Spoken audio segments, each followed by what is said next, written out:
শ্লীলতাহানির অভিযোগকে ঘিরে চাঞ্চল্য ছড়ালো নদিয়ার কৃষ্ণনগরে। শুক্রবার সকালে ঘটনাটি ঘটে কৃষ্ণনগর সদর হাসপাতাল সংলগ্ন এলাকায়। অভিযোগ, বাজার থেকে বাড়ি ফেরার পথে মহিলাকে ডেকে অশালীন মন্তব্য করে এক ব্যবসায়ী। অভিযোগ শুনেই প্রতিবাদ করেন ওই মহিলা। পরে বাড়ি গিয়ে পরিবারের সদস্যদের গোটা বিষয়টি জানান। পরিবারের অভিযোগ, দীর্ঘক্ষণ ধরে ওই ব্যক্তি অশালীন আচরণ করে মহিলাকে হেনস্থা করে। ঘটনার পর কৃষ্ণনগর কোতোয়ালি থানায় লিখিত অভিযোগ দায়ের করা হয়। অভিযোগের ভিত্তিতে তদন্ত শুরু করেছে পুলিশ। পুলিশ সূত্রে খবর, অভিযুক্ত ব্যক্তির খোঁজে তল্লাশি চালানো হচ্ছে। ঘটনাকে কেন্দ্র করে এলাকায় ব্যাপক উত্তেজনা ছড়িয়েছে।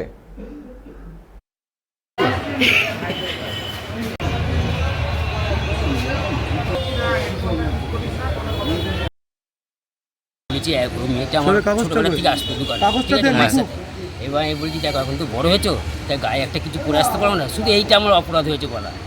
আরো তো বাজে বাজে কথা বলেছেন না, দুধ থেকে যেটা বলেছি। কেন বলেছেন? এবার কেন বলছি, এটাই তো মুখ দিয়ে বেরিয়ে গেছে। আচ্ছা, এছাড়া কিচ্ছু কোথায় বাড়ি আপনার? আমার বাড়ি কৃষ্ণগড়ি বাড়ি।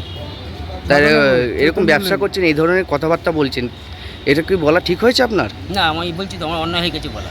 বাজার করে নেয়, তো আমি বাজার করতে গিয়েছিলাম, তো আমি ওখান থেকে বাজার করে ওই সদর ট্রাফিক মোড়ের ওখানে পেপার কর্নার যে দোকানটা আছে, ওখানে গ্রিন হাউস লজের নিচে আমি ওই দোকানে ছোটবেলা থেকে যেতাম। তো আমি ওই জন্য দোকানে গিয়েছিলাম পেন কিনতে।